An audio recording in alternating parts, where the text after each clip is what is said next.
Welcome to episode. Welcome to episode. Welcome to episode. Welcome to episode. Welcome to episode. Welcome to episode. Welcome to episode. Welcome to episode 390 of Fly Away.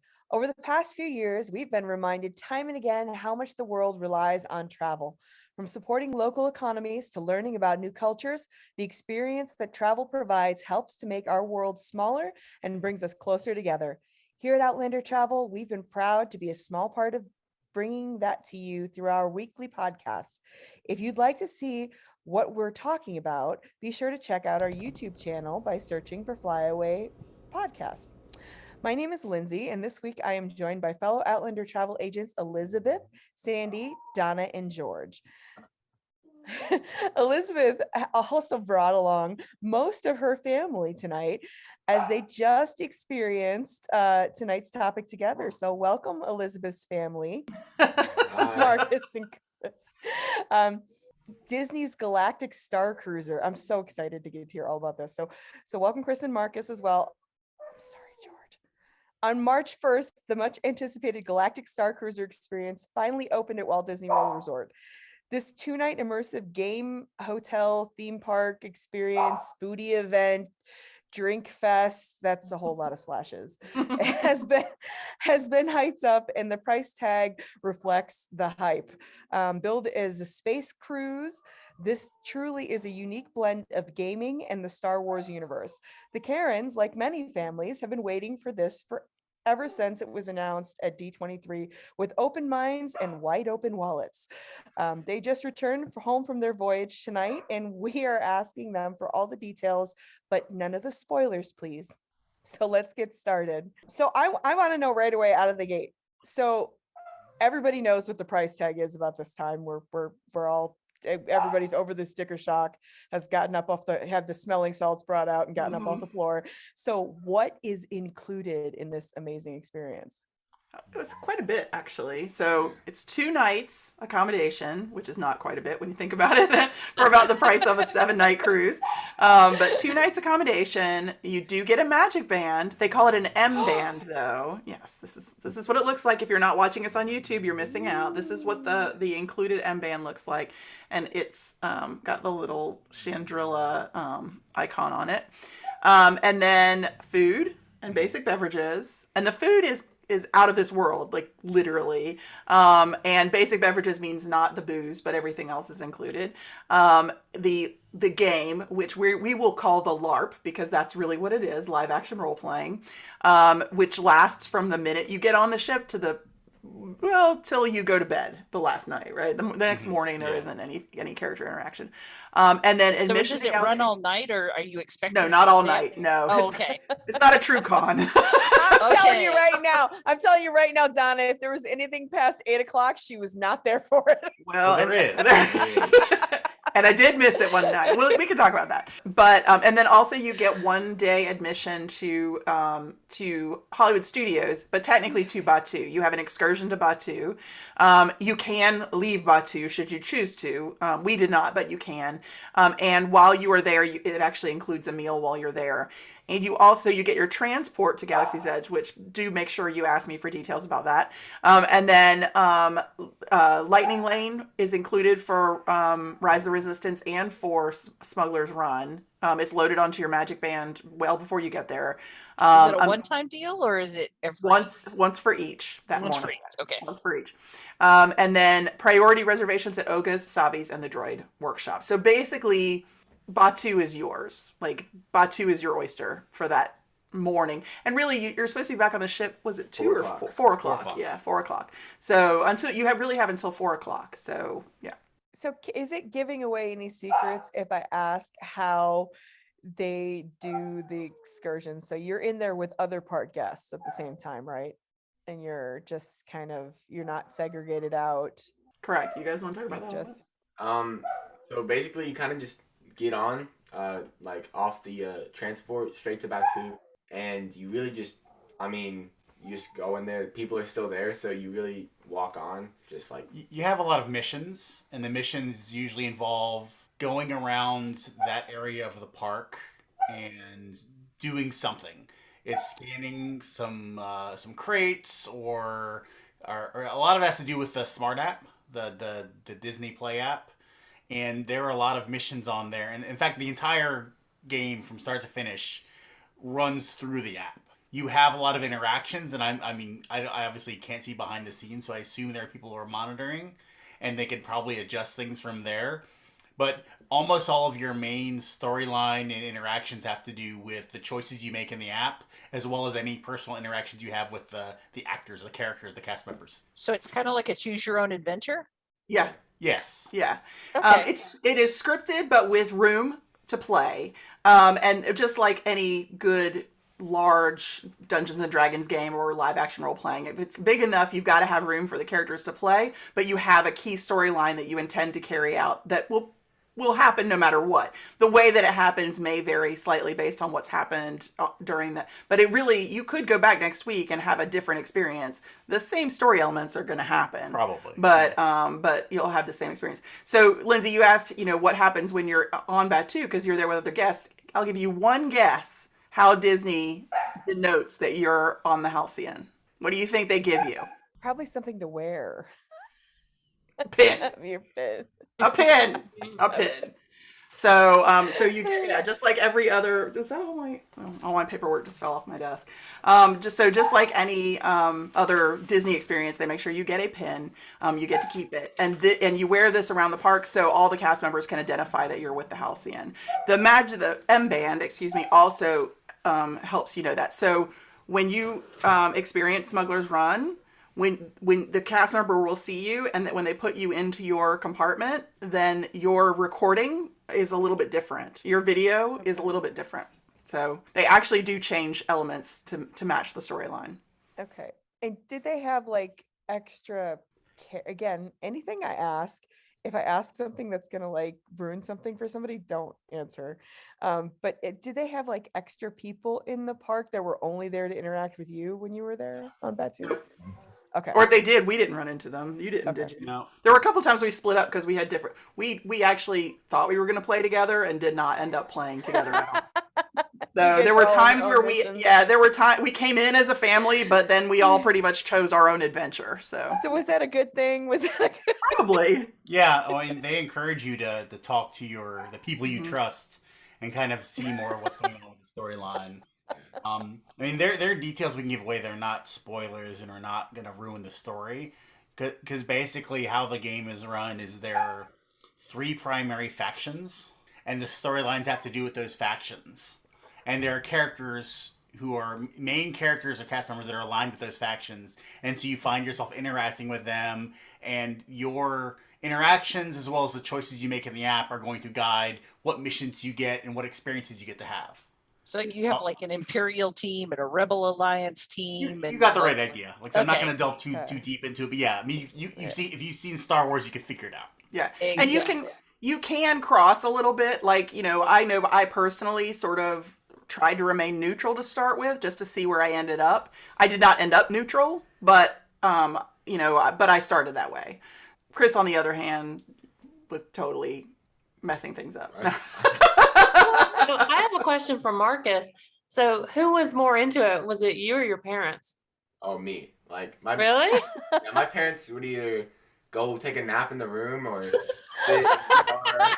I was It's walking your around. own he kids, naps too. Elizabeth. It's your own children who are gonna be. I didn't miss anything. I didn't.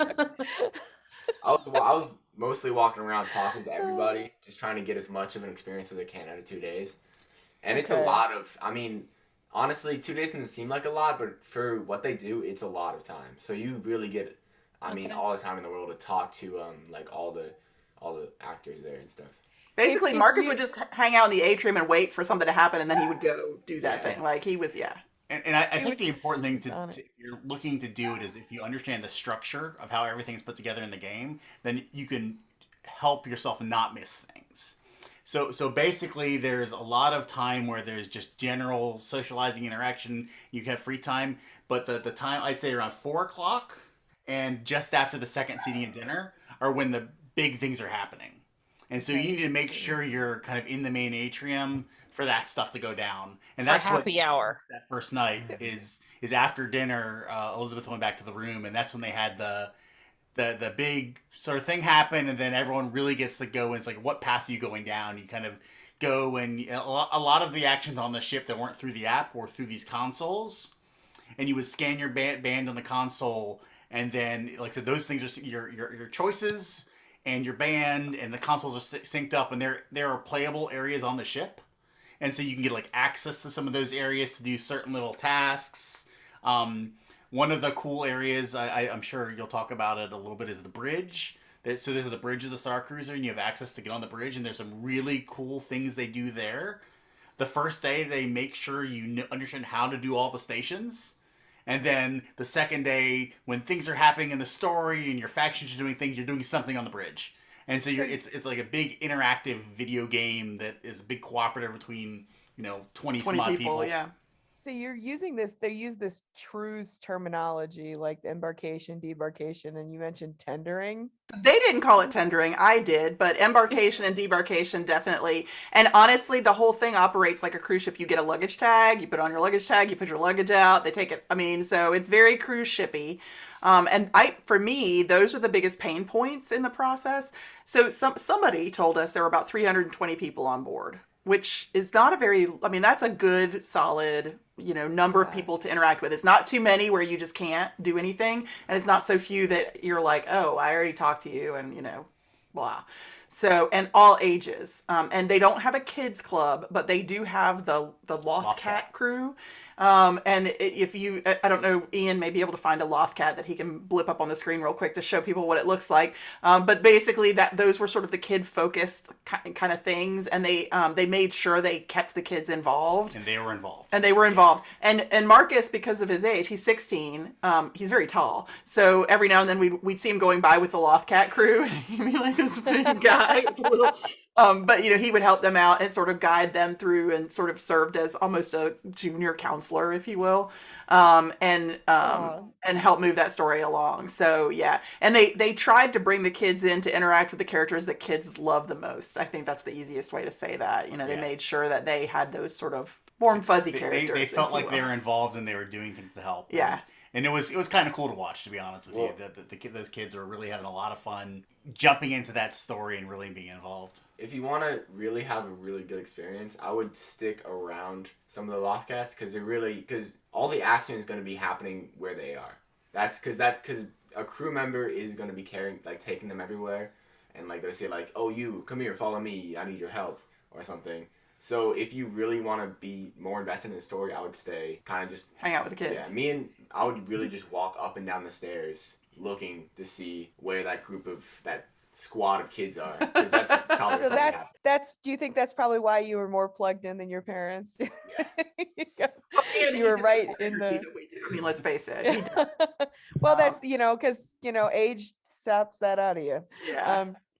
So George, you didn't have to do like a safety drill, right? So were we talking Lothcats like Star Wars Rebels?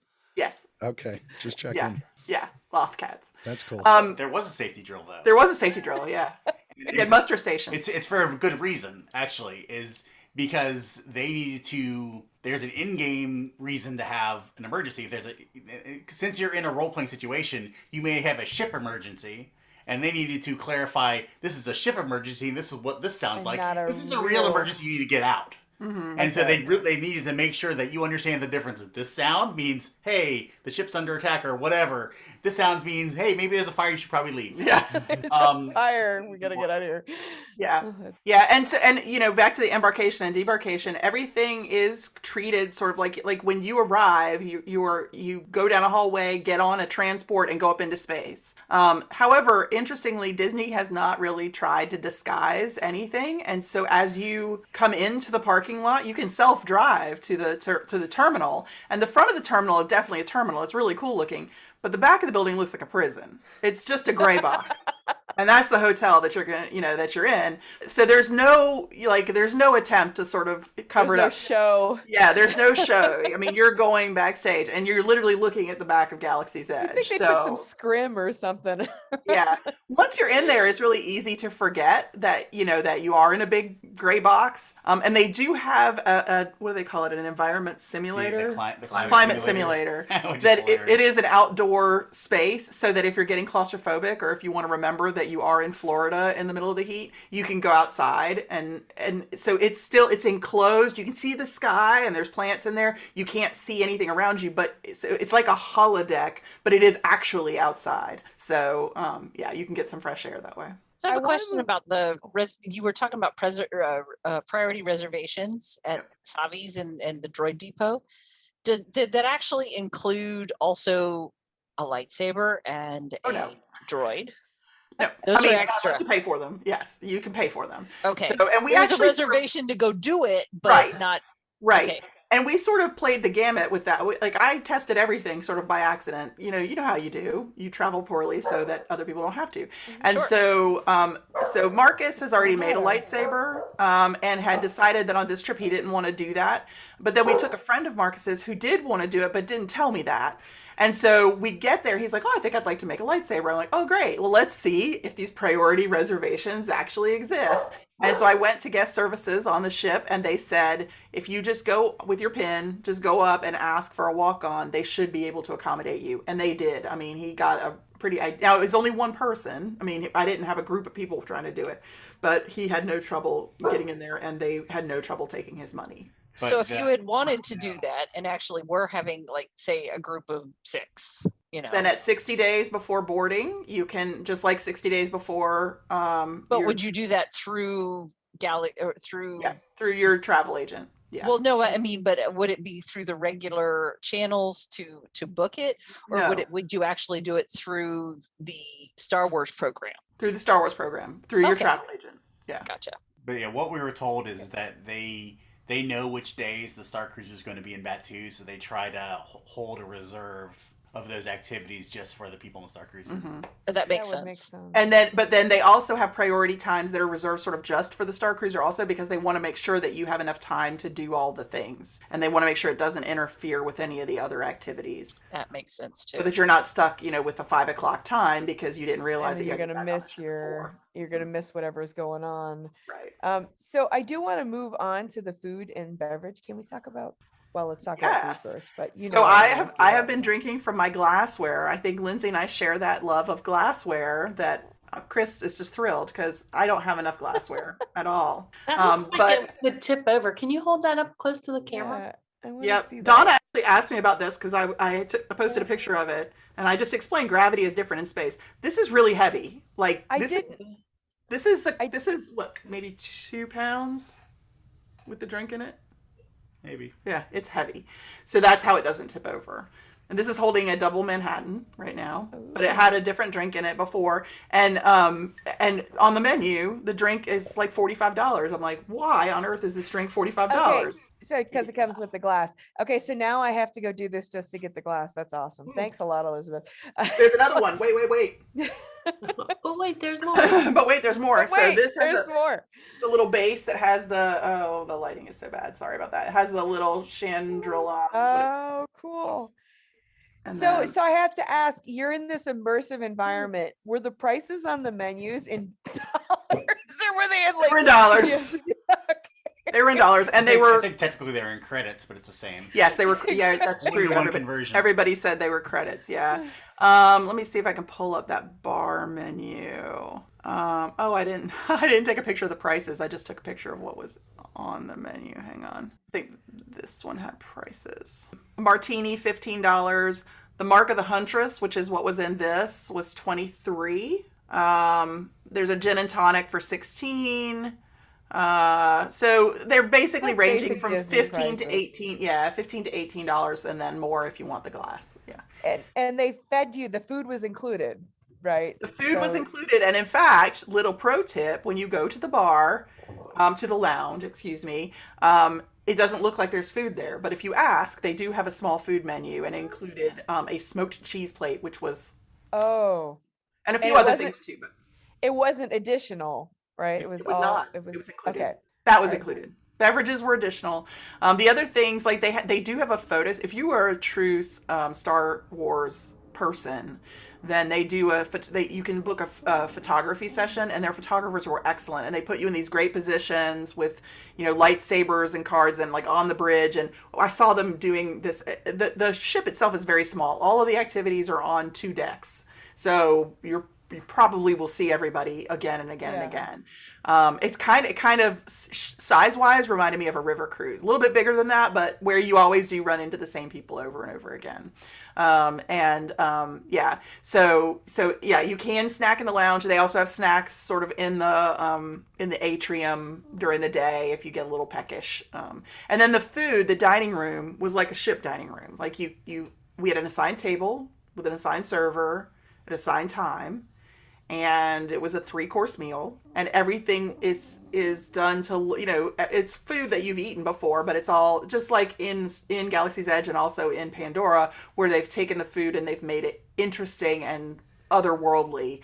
They did that. So we had these big cocktail shrimp, and they were blue. Everybody loves the blue shrimp. They served some dumplings. That seems to be a very space friendly food. What else did we have? We had Bantha. We ate a lot of bantha. Yeah. So, yeah, beef and chicken had their own Star Yeah. Warsy names. Yeah. and- Oh, did you have like after certain like a regular Disney property after a certain time there's absolutely no food? Was there room service? Was there anything for those who are a little late night people? No, but I think honestly there were snacks. Like the lounge was open till 2, and as far as I know, that you could get that food up until then. I don't know. I didn't test that one. We all know 10 o'clock hard stop. And honestly, the first night, the reason I went to bed early the first night, I didn't want to, but I was really not feeling well at all, and I don't know what it was. It could have been something that I ate, but I was feeling really, really poor, and I would not have done well trying to sit in the atrium and listen to the storyline. That said, I can tell you, as someone who missed that key event, I still had a great experience. So that kind of leads into my next question, which isn't on here, so please forgive me for throwing this in here. But what do you think the experience would be like for somebody who's not, if they're going with their family and their family is a diehard, someone's a diehard Star Wars fan, and then someone doesn't know the difference between Star Wars and Star Trek and Muppets in space, like what makes it? What do you think? Do you think that? That's an interesting question. I mean, they definitely are not catering to like the casual fan as it is, but I'm sure they have to account for it somehow. Honestly, I think if you'd be okay with people who are in costume or playing, you could probably be fine. Just having fun and talking to people and interacting with. I mean, because a lot of the cast members are very, very outgoing and colorful and interesting. There's singing, there's music, so there are things going on They're that singing. you don't necessarily have to be like a huge Star Wars fan knowing all the deep lore to be able to enjoy that part of it. And a lot of the characters are funny too, and you can just talk to them. And we had one situation where there was a first floor lieutenant and Marcus's friend. He's walking by and he's like, "Go get him, Tiger!" And you can see the look on his face. He's about to laugh. And he's like, normally I prefer lieutenants, but I appreciate the sentiment. And so little things like that, they're really good about keeping that. And since it's such a small group, I mean, you see the same people over and over again. So you have that level of comfort knowing it's not a huge thing with thousands of people. It's very small. And the cast of characters is, I would say there's probably less than 10. Yeah. I'm trying to think No, off the for top of my sure. head. 1, 2, 3, 4, 5, 6, 7, 8, maybe. Yeah. Characters you can talk to. Yeah, like actually, yeah. And that's not counting just like the service crew who are in character, but they're obviously doing their job, But like at they're- the bar or whatever. And it's also not counting some of the more main Star Wars characters that appear in various ways. So, and I'll just go ahead and attack what George has said when this first started, and even with Galaxy's Edge. Well, the older fans want the older characters. There's something here for them. I think that's one way that I'm a casual fan. Like I hadn't even, when I met Chris 22 years ago, I had not even seen the Return of the Return of the Jedi. Return of the Jedi. I So said that out loud right now. yeah, I did. Hello, I'm to gonna the out world, myself. all 12 of our Yeah. listeners. So I'm gonna out myself too, because until the new movies came out, Josh made me sit down and watch all the original. well, that was actually Never seen. so Phantom Menace was coming out that year, and so I had made a point because when I was younger, we weren't allowed to go to the movies. We just when it wasn't religion or anything. It was just too far away. My parents didn't want to drive us. That was literally what it was. And at the time, back then, in those days, Marcus, you had to actually go to a movie theater. You couldn't just like flip Yeah, on see, it. I was this total Star Wars girl, and I watched it over and over and over and over again on HBO. Me Yeah. too. So 3 I a.m. if it was on, I was watching it. and for me, Exactly. when HBO became a thing, I had the opportunity to watch it then, but like I hadn't seen the first movie, so I couldn't watch the second movie, and then I hadn't seen the second movie, so I couldn't watch the third. So it took me a long time, and I finally said, no, I'm going to sit down and do it because I wanted to see all 3 of those movies before I watched the first one, which incidentally turned out to be pointless. We all know that, but anyway, I at least have seen them now.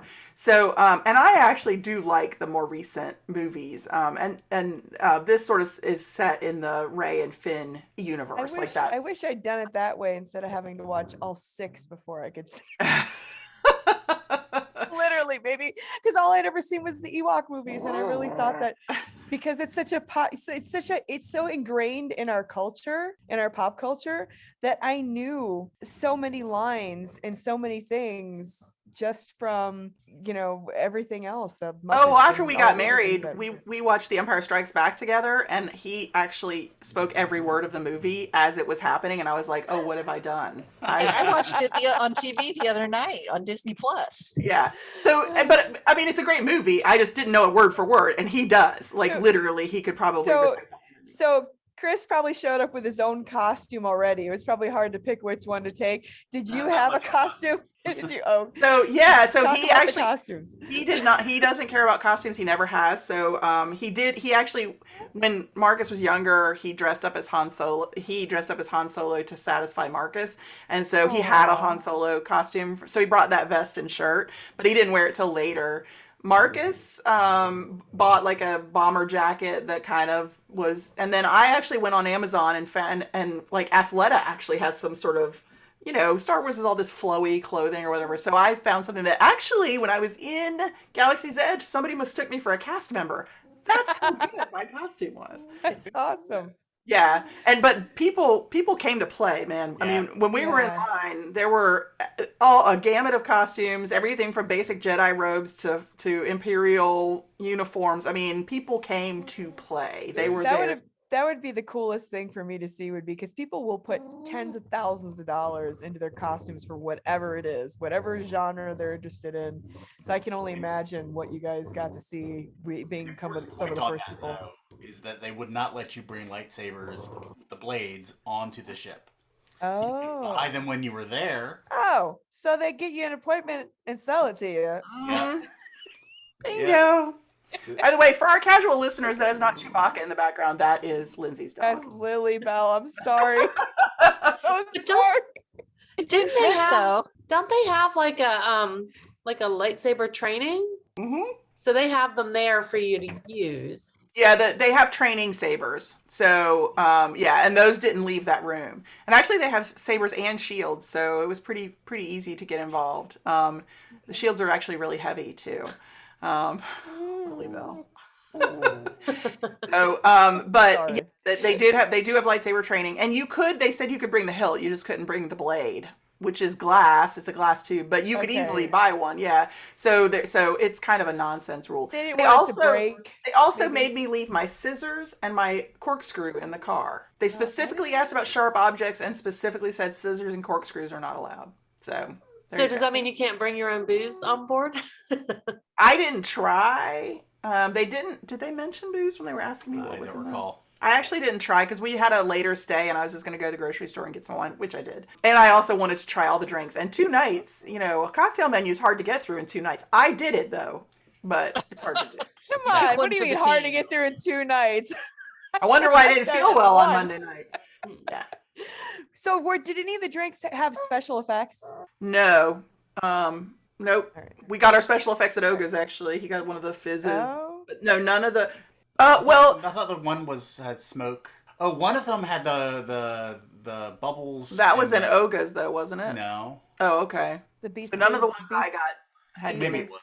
They do have Biz. foam on top, and yeah, one is blue, so yeah. It was the one at Oak. The That was Hoth, cool. yeah, the Hoth icebreaker is blue. So yeah, definitely spacey, but I did the ones in the lounge on the Star Cruiser are handcrafted, not, at Oga's they have, it's all pre-mixed, so. Okay. So the ones, so they're handcrafted. That's They're cool. handcrafted, That would be yes. worth doing it just to do that.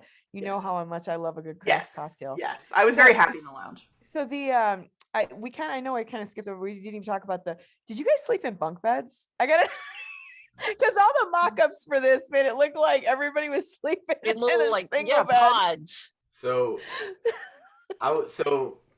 my parents had one bed, and then there was two bunk beds, which Okay. adult sized. I'm 6'2", kind of so I'm 6'2", and I was able to sleep without having to cramp up. So that's That's good. Okay. That's good to know. Yep, and he was on the top bunk too, so he climbed up into it and didn't bonk And his head. Marcus, you didn't feel claustrophobic in there? I know sometimes the pictures and mock-ups don't do justice to space. well, the picture makes it look smaller because there's walls covering it, so there's a little bit more room. Yeah. Okay. And even when we got on, because I asked many times, I'm like, will my giant child fit into this bed? And they're like, they're adult size. I promise they're adult size. And we get into the cabin. I'm like, Marcus, I don't know. That's- I should get in there and see. Yeah. It would have been uncomfortable, all three of you in one bed. Yeah. But I thought the bedding was really nice, actually. I mean, the cabin was a nice size. I would say it's at least the size of a moderate at Disney World, and maybe even a deluxe. And the window is super cool. That it has a running, view of space, but if you want it to turn off, a blind comes down so that you can't see space anymore. And it's got lights around it, and those go off when you turn off so it was easy to sleep. There's a little table that came out of the wall. And the view screen would match whatever was going Yeah. on, and it wasn't just blink stars. If there were asteroids, you saw asteroids. If you're jumping Hyperspace. hyperspace, you see the hyperspace lines. I mean, it kept everything synced with the overall story. Really great details like that. That's great. So the data pads, you kind of mentioned those before that's where you get all your information. or Yeah, it's whatever's part of the Play happening. Disney app, and honestly, it made me think that the Play Disney app probably needs a little bit more attention because that actually is pretty cool. But the data pad is in there, and there's a data pad that you can use if you're just a Galaxy's Edge regular person, and then there's the data pad for the Star Cruiser, and that has all of your communications. So a lot of times the characters will communicate with you through the data pad, and that's where you get your missions. It also has a scanner. There are things at Galaxy's Edge that you can scan that you didn't even notice you could scan, and it has all little those puzzle weird games. barcodes that you see that look like barcodes printed on everything. I always wondered if they were going to do something. Mm-hmm. Yep. with And the- apparently you can use those for the regular Play Disney app too. So if Star Cruiser is either too rich for your blood or it's just too much, like you don't want to do a 2-day LARP, then you can use the Play Disney app and you choose which side you want to be on, and you can get missions that way too. So you can still interact with those things even if you're not. Yeah. It's just a little bit different when you're on the Star Cruiser. So cool. So the droids, I know that there was droid interaction throughout Batu before. Is the droid interaction on the Star Cruiser? How is that? Is it any different? Is it? Because in my Well, mind, I'm there's- thinking the old Perry game where you go around Epcot and things pop out. Yeah, there's no nothing moved or anything. Not for any of my missions. Droid? Yeah, you didn't trigger anything with your barcode. No. It's all, but there are droids on the ship, and actually the one that is the coolest, I think, is in your room. So you don't have a butler or anything like that, but you do have a droid that you can push a button and talk to, and it's an AI that actually can talk to you. So depending on where you are in the storyline, it will have different things to say to you. And Chris actually played a survival scenario with the droid. So, and it's I mean, she listens to your response and she makes the choice. So it's like those old cave games or whatever. It's like, okay, well, what do you do next? And you say, I go left. And it says, okay, you go left and you see blah, blah, blah. And what do you do? And I shoot the thing. And she's like, okay, you shoot the thing. And then it shoots you back and you're dead. It's that sort of game, Sounds like D&D. Yes. Yeah, exactly. Yeah. Exactly. Well, and honestly, that's Aren't That's the all first- games go back to D&D? Indeed. And it's the first time I've seen Chris lose at a survival game like that. Like, he's usually really good at strategy like that, and he died. And then he gave up. I know. It's your own wife, Chris. Sometimes it's your own wife. He doesn't let go of anything like that ever. Yeah, he wins everything. He literally, they're lucky he didn't. There is a card tournament on board, and he slept through it. Speaking of taking naps, and Mr. I didn't take a nap, and I was like, He's you been could holding on to that this whole episode. Yeah. It's exhausting to be on like that all the time. Ugh. I bet it is hard, because when you have, you think 2 days isn't a long time, but when you're trying to probably cram as many things in to that period of time, Mhm. it probably, and even all that excitement, and it's a new excitement of something new, and you don't want to miss something, and that does sap a little energy out of you too. That so. full day, which is like, so you get on board at 1:00 or a little bit later. That first day is sort of orientation and is easygoing. That full day that you're on is packed. You go to Galaxy's Edge, you do all the things, you ride all the things, and then you come back and you eat your lunch, and then if you're me, you take a nap. But there's card tournaments, there's things to do, and then we had assignments starting at 4:00, and they're in like little 15-minute shifts, to the extent where Chris had something that ran over, so he didn't get to do the lightsaber training because they closed the door. Like, you get in there and they close the door. So it's just one thing after another. And if you're really involved, you could literally be going to one thing after another. And that brings up an interesting point too. So your data pad tells you where to go. And I just assumed that we were all going to get the same assignments. We're in the same family or whatever. We all had different things to do. There's one room that I didn't even see that they got to do. And so it just depends. And then I was in a room where it was literally me, one other guy, his baby, and then 2 characters and a hologram. And it was an important moment, and I was like, how am I here by myself? But everybody else was doing things that ran over, and the doors closed, and It's literally, you're in a movie. Yeah. And you're Okay. the main character, a side character, or just like an irrelevant character. You So really, did you think, Marcus, that they set this up so that if you did this again, you'd have a completely different experience? I mean, if you choose to have a different experience, you probably will. Like, if you make your decisions differently, you'll have a completely and totally different. Like, the ending, the whole plot will still be the same. The ending will be the same, but you'll feel like you did different things to cause that. But yeah, because especially if you picked a different side. And they do actually call people out by name who did important things in the plot point. So, there was a girl named Lucy on board who was I almost feel like she was there by herself, but she was 14 or so. Maybe she was older. She looked 14.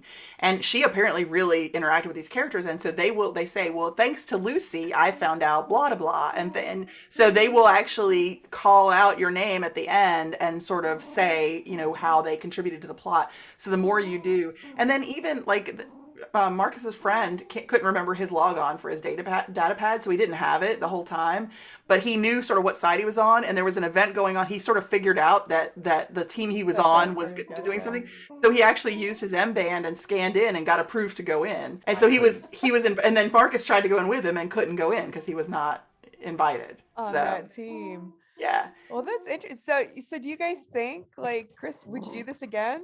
Did you have enough fun, or you do it again? I had fun. I think I would want to make sure that the experience was fundamentally different, or if I knew that there were some significant changes to like what the story was. I don't know if I'd want to do the same story over again, if that makes sense. Yeah. Because, like, I think you could have a different experience if this is one of the things that you'll get out of it, what you put into it. If you really kind of go in, was like, I'm going to interact with these people and I have my costume and I'm ready to go, you'll probably get a ton out of it. I'm sort of the middle ground. I can interact where I want to, but I'm perfectly happy to do stuff on the app. And I like the more interactive experiences more. So, like, I love the stuff on the bridge and like the engineering room. That stuff I really enjoyed. I'd like to do more of that. But I don't know. I mean, it was fun. I had a good time, and I'm glad I did it. I don't know if I would need to do it again unless I felt that the story was a little different or they had made some other changes. I would like there to be more interactive elements like that. Like I said, those things. I think you could probably fit in some other things, but And Elizabeth's like, I'd do it again if I had. Well, a if they nap want day." people to do it, if they want people that have already done it to Right. do it again, they're going to have to do that. Yeah, and I took the Yeah. survey afterwards, and that was one of the questions: would you do this again within the next 5 years? Which they ask about a regular Walt Disney World trip, and of course, Walt Disney World, I'm like, yeah, I'll be here. I'll be here next month, whatever. But Galactic Star, for the price point, and because I know that the storyline is somewhat fixed, and there were 4 of us there, so we could all compare notes. So I kind of know. I mean, obviously, there's nuances that will change, but I kind of know everything that's going on. I never went to the engineering room. I didn't even know where it was. Like, I had nothing took me there, and apparently it was pretty cool. Would I like to do that? Yeah. Would I like to pay $7,500 to do that? No. For the chance to maybe do that again, because Yeah. but there's no guarantee you're gonna Right. get- I mean, I at least know I know the right people to talk to end up there. But honestly, I'm also not a people person. So the idea of interacting with I liked watching the live interactions, but I didn't necessarily want to interact live with these characters.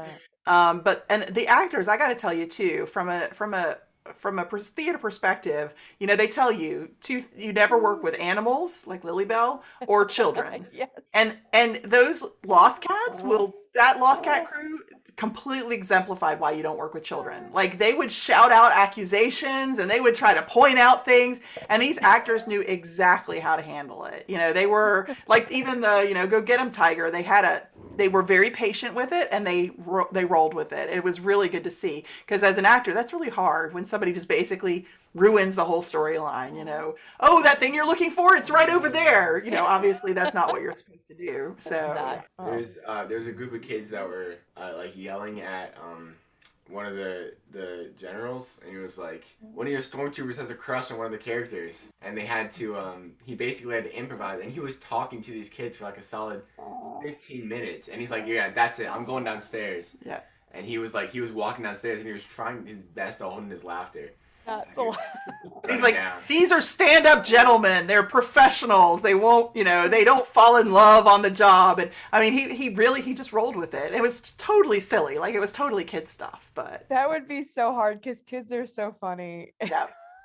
Yep. They really, I mean, a really talented group of people, and a really fun experience, and an exhausting experience too. We were super happy to just go to Epcot and chill when we got off the ship. It was like, ooh, let's just have a drink, a little bit of snacky snack, and yeah, just chill a little bit. So, but honestly, I will say too, the price tag, it's hard to swallow, but kind of like Disney Cruise Line, once you get on board, you sort of see where all your money went, and it makes a lot more sense. It's hard to put into words, but on the Starcruiser, I can really, like, the AI that was in our room, the fact that all of these videos are synced so that, wherever you are on the ship, you're still in the same place.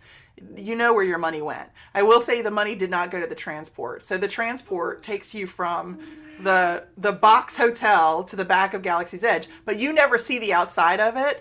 And his brother's wife, my sister-in-law, works at Disney, works close by Disney and has a lot of Disney contacts. She showed us a picture of the transport, and it is literally a box. No. It's basically a U-Haul. And I'm like, could you at least, do something to the outside of it? And it doesn't, I mean, the magic inside, it looks great on the inside, but, they really, they did not bother at all. It doesn't even say, You see it. You didn't see it, right? we never saw it. No. Yeah, you enter a door from the, a little But if hatch, she and- hadn't yeah. shown you that picture, you wouldn't know. Except Right? you Yeah, know, that's you kinda- kind of know, I mean, because you know that the outside of the building looks like a gray prison. So, And I will say they need to put up something. They need to put up Yeah. at least those fake cardboard, like this. right. the As an wooden- old Walt Disney geek, and you know that Walt Disney was very much about he doesn't the show. any of the behind the scenes, none of the backstage. He doesn't want you to be able to see something from somewhere else. So, like when the Swan and Dolphin went up, that would have, Walt Disney probably exploded in his frozen cryogenic state, because that was just completely against all of the rules that he had. And ever since then, they're just like, here we go. But it's again, I don't criticize, because it was really fun. Like, what they put on the inside, 100%. And, it was very easy to forget that you were in a big gray box. It was really, really well done. And just being spoiled on Galaxy's Edge too, it was kind of like the world's most expensive Lightning Lane and VIP tour. We didn't have a guide, but the Lightning Lane thing was just amazing. And it's not a particular time. You have Lightning Lane passes, and you do it at your leisure when you feel like doing it. But it's just one time. One For time each. for each. Yeah. You don't really have a whole lot of time. I mean, you're You don't have there time to do- from when did we go over in the morning? Like 8:30. Yeah, so 8:30 until, I mean, they want you back on by 4. So but a lot of things are even happening before then. And while you're there, doing your missions will take you all over Batu, and it takes up more time. I mean, more time. You're going here, you're scanning this, you're doing a mini game, you're going here, scanning this. You're kind of traveling around the park anyway, and then you do your rides, and there are actually missions involved with the rides that are, like I said, you will have missions that interact with both of those rides. So you have the pass on there, so you can accomplish the mission for your faction and check in and kind of see from there. Yeah. And we did different things there too. And by the way, Florida also is hot. Or excuse me, Batu is hot. And so the same rule applies when you're touring the parks. Go early, knock it out at about noon, go back, take a nap, have a drink, have a lunch, whatever.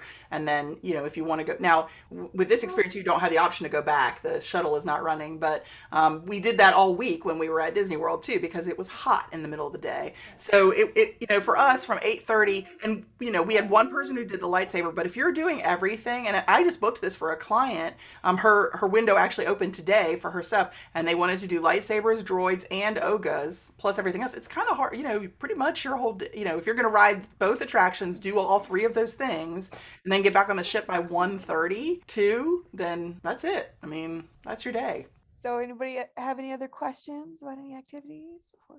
Are we all ready to go? Outlander team training. No.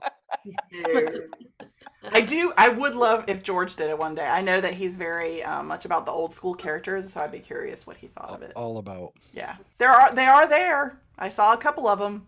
Well, that is our show for this week, guys. Thank you for hanging out with us. Please like our Facebook page, rate us, and be sure to tell all your friends all about us. You can find our previous episodes on the podcast page of outlandertravel.com, Apple Podcasts, Spotify, or wherever you get your podcasts. We would love to hear from you. Lily Bell especially would love to hear from you. Yes, she wants your feedback. And don't forget to like and subscribe on YouTube. Thanks to Chris and Marcus for joining us. It's been so much fun. And thank you for sharing your experience with us.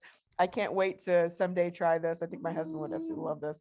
But on behalf of Donna, Sandy, George, Elizabeth, and myself, Lindsay, thank you all for joining us this week. Gotta fly.